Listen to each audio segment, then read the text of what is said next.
मैं शास्त्री शास्त्री नहीं मानता धीरेन्द्र, अगर तुम्हारे अंदर हिम्मत है तो आओ हमारे शास्त्र शास्त्रार्थ कर लो। ऐसे कथावाचकों की कथाएं भी बैन की जाए जो व्यास गद्दी का दुरुपयोग करके सांप्रदायिकता एवं जातिवाद फैलाने का काम कर रहे हैं। प्रदेश भर में हो रही जातिगत घटनाओं की गंभीरता को देखते हुए, जैसे कहीं पेशाब चटा दी जा रही, कहीं पैर धुला के पिला दिए जा रहे कुछ बच्चे को, कहीं जाटव को पेशाब चटाई जा रही, तो ये घटना इतनी क्रूर है कि इनमें सिर्फ एट्रोसिटी एक्ट से काम नहीं चलेगा, इसमें एनएसए की कार्रवाई का प्रावधान सरकार करे। ठीक है कि नहीं? राष्ट्रीय सुरक्षा कानून का। श्री मोहन यादव जी, मुख्यमंत्री मध्य प्रदेश शासन, विषय अंधविश्वास, पाखंड, आतंकवादी घटनाओं एवं ओबीसी आरक्षण के संबंध में उपरोक्त विषय में लेख है कि विगत कुछ महीनों से मध्य प्रदेश में जहां एक तरफ जातिवादी घटनाओं की गंभीरता और क्रूरता बढ़ी है, वहीं दूसरी ओर धीरेन्द्र शास्त्री सहित अनेक तथा कथित कथावाचकों ने अंधविश्वास फैलाने की सारी सीमाएं लांघ दी हैं।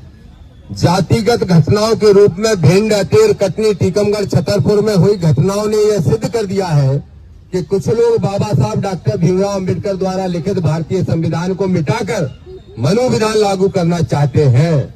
इसी क्रम में धीरेन्द्र शास्त्री सहित कुछ तथाकथित धर्म के ठेकेदारों ने भी संविधान खत्म करने के उद्देश्य से भारत की पंथ निरपेक्षता को समाप्त करने, भारत को हिंदू राष्ट्र बनाने की मुहिम छेड़ रखी है।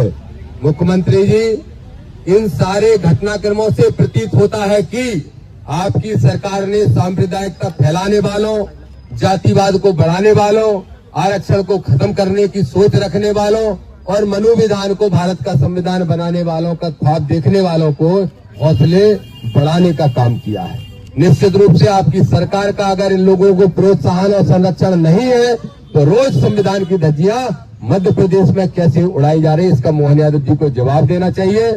हम सभी दलित पिछड़ा समाज संगठन के साथी, सैकड़ों साथी संविधानवादी आज आपको ज्ञापन के साथ साथ भारतीय संविधान की प्रति भेज कर याद दिलाना चाहते हैं कि आप इसी संविधान की शपथ लेकर मुख्यमंत्री बने, जिसकी रक्षा करना आपका पहला कर्तव्य है। आपसे इस ज्ञापन के माध्यम से निम्न मांगे हम करते हैं, मांगे और बता देते हैं। पहली मांग बताना, जो मांग सही लगे उस पर जोर की ताली बजाना, ठीक नहीं लगे तो मत बजाना।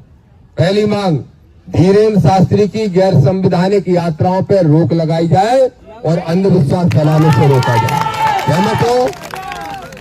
दूसरी मांग, ऐसे कथावाचकों की कथाएं भी बैन की जाए जो व्यास गद्दी का दुरुपयोग करके सांप्रदायिकता एवं जातिवाद फैलाने का काम कर रहे हैं। ठीक है?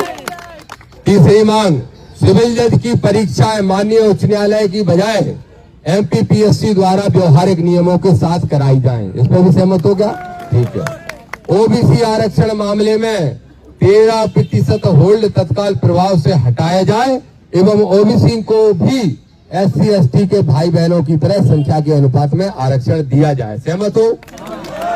प्रदेश भर में हो रही जातिगत घटनाओं की गंभीरता को देखते हुए, जैसे कहीं पेशाब चटा दी जा रही, कहीं पैर धुला के पिला दिए जा रहे कुछ बच्चे को, कहीं जाटव को पेशाब चटाई जा रही, तो ये घटना इतनी क्रूर है कि इनमें सिर्फ एट्रोसिटी एक्ट से काम नहीं चलेगा, इसमें एनएसए की कार्रवाई का प्रावधान सरकार करे। ठीक है कि नहीं? राष्ट्रीय सुरक्षा कानून का।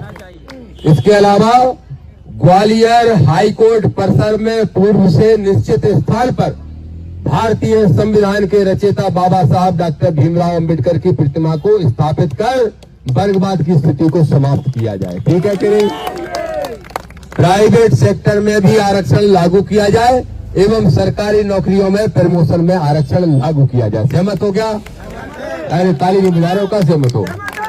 नहीं हो तो मना कर लो, हटा देंगे भी मांग। सहमत हो? अच्छा ठीक है। एक और है, एक डबराव में है एक नेताजी, किसानों की पैसे खा गया एक शुगर मिल और शुगर मिल की जमीन खा गए वो नेताजी सत्ताधारी। अब वहां नवग्रह मंदिर बना रहे हैं। नवग्रह कौन सा मंदिर? बोले नवग्रह मंदिर बन रहा है और धीरेन्द्र शास्त्री उसका उद्घाटन करने जा रहे हैं। तो हमारी मांग है मुख्यमंत्री से कि तत्काल प्रभाव से वो जमीन जो कि लीज पे दी थी एक शुगर मिल के लिए, तो लीज की जमीन को सरकार वापस ले और जिन किसानों का पैसा बकाया है उनमें प्लॉटिंग के रूप में वो जमीन बांट दी जाए। ठीक है कि नहीं?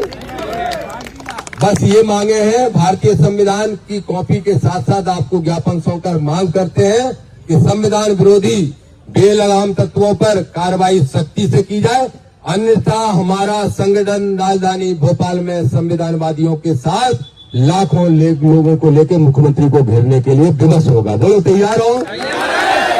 मैं शास्त्री शास्त्री नहीं मानता धीरेन्द्र। अगर तुम्हारे अंदर हिम्मत है तो आओ हमारे शास्त्र शास्त्रार्थ कर लो, लेकिन वो शास्त्र नकली नहीं होना चाहिए, भारतीय संविधान के रूप में असली होना चाहिए। आ जाओ। 4 धाराओं का ज्ञान नहीं है, मूलभूत अधिकारों का जिसको ज्ञान नहीं है, उसको पूरे देश की 3-3 राज्यों की सरकारें सुरक्षा देने से लेके उसके स्वागत में खड़ी है।